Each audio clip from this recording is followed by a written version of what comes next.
आपल्या हातून रुग्णांची सेवा व्हावी हे स्वप्न उराशी बाळगून डॉक्टर होऊ पाहणारी आपली एक भगिनी नाईट ड्युटी करत असते. मध्यरात्री आपल्या सहकार्यासोबत जेवण करते आणि जवळपास 2 वाजेच्या नंतर थोडासा आराम घ्यावा या हेतूने सेमिनार हॉलमध्ये जाते. रोजची रात्र जशी असते तशीच ही रात्र होती, पण सकाळ मात्र देशाला हादरवून टाकणारी झाली. सेमिनार हॉलमध्ये गेलेली ती भगिनी सकाळी रक्ताच्या थारोळ्यात सापडली. तिच्या अंगावर एकही कपडा नव्हता, होत्या फक्त जखमा. आपली नजर जिथे शर्मेने खाली झुकते तिथेही त्या नराधमाने विकृतपणे जखमा केल्या होत्या. डोळ्यांमध्ये चष्म्याची काच घुसली होती. या सगळ्या घटनेचा वृत्तांत ऐकून वाचून आपल्या जीवाचा थरकाप उडतो. तर त्या प्रसंगाला सामोरी गेलेली, संघर्ष केलेली आणि शेवटी अयशस्वी झालेली ती भगिनी, तिने त्यावेळी काय सहन केलं असेल, ती तेव्हा कोणत्या प्रसंगातून गेली असेल, याची आपण कल्पनाही करू शकत नाही. रुग्णसेवा ही सर्वोच्च सेवा मानून अनेक जण वैद्यकीय क्षेत्रात येतात.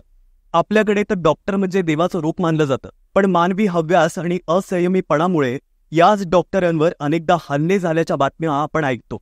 पण कोलकातामध्ये जे झालं ते निव्वळ अमानुष होतं, निंदनीय होतं, माणुसकीला काळीमा फासणारं होतं.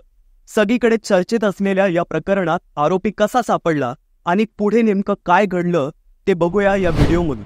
नमस्कार, मी सर्वेश. तुम्ही पाहताय सत्य पे सत्ता, थोडक्यात पण महत्वाचं. पश्चिम बंगालमध्ये महिला डॉक्टरसोबत जे कृत्य करण्यात आलं ते पाहून कोणाचाही संताप होईल. या प्रकरणात पोलिसांनी संजय रॉयला अटक केली आहे. त्याला 14 दिवसांसाठी न्यायालयीन कोठडीत देखील पाठवण्यात आलंय. पण नेमका आरोपी कसा सापडला ते बघूया. आता हा आरोपी शोधून दिला तो इयरफोनने. म्हणजे एसआयटीने शुक्रवारी रात्री उशिरा चौकशीसाठी 33 वर्षीय आरोपीला ताब्यात घेतलं. दरम्यान या प्रकरणात मोठी माहिती समोर आली.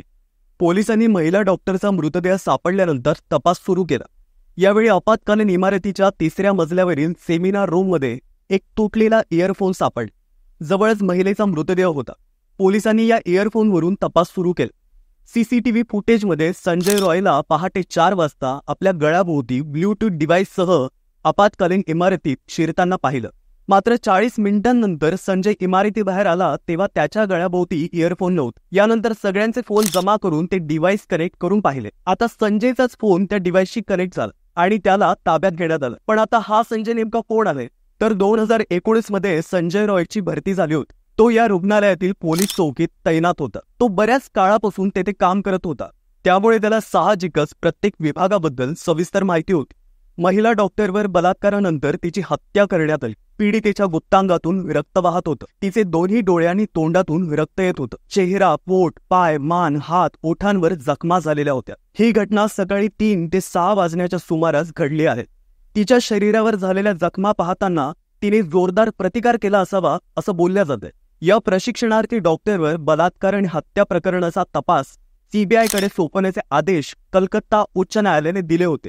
सीबीआयकडे तपास सोपवण्याची मागणी करणाऱ्या किमान 3 याचिका न्यायालयात दाखल झाल्या होत्या. पुढील सुनावणी 3 आठवड्यांनंतर होणार होती. घटनेच्या 5 दिवसांनंतर सुद्धा कोलकाता पोलिसांना तपासामध्ये लक्षणीय प्रगती करता आलेली नाहीये असं निरीक्षण न्यायालयाने नोंदवलं. तसेच लगेचच खुनाचा गुन्हा का नोंदवला नाही अशी विचारणही राज्य सरकारकडे केली. त्यावर या प्रकरणी एकाला अटक करण्यात आली असून 25 पेक्षा जास्त जणांचे जबाब नोंदवण्यात आले. कलकत्ता उच्च न्यायालयात मुख्य न्यायाधीश TS शिवज्ञानम यांच्या नेतृत्वाखाली खंडपीठाने राज्यातील निदर्शक डॉक्टरांना काम बंद आंदोलन मागे घेण्याचे निर्देश दिले. कारण सरकारी रुग्णालयामध्ये उपचारासाठी येणाऱ्या रुग्णांवर उपचार करणे हे पवित्र कर्तव्य असल्याचे खंडपीठाने नमूद केले. असे निर्देश देण्याचं कारण म्हणजे या प्रकरणाचा प्रभाव संपूर्ण देशात पाहायला मिळतो. म्हणजे दिल्लीतील एम्ससह अनेक रुग्णालयांच्या कामकाजावर याचा परिणाम झालाय. उच्च न्यायालयाने शहर पोलिसांना या प्रकरणाच्या तपासाची डायरी आणि अन्य कागदपत्रे सीबीआयकडे सोपवण्याचे निर्देश दिले. पण आता कुठे ना कुठे याला राजकीय वळण लागलं असून अशा बाबींवर राजकारण होणं दुर्दैवी असल्याचं बोलल्या जाते. पण या अशा घटना या देशात वारंवार घडतात.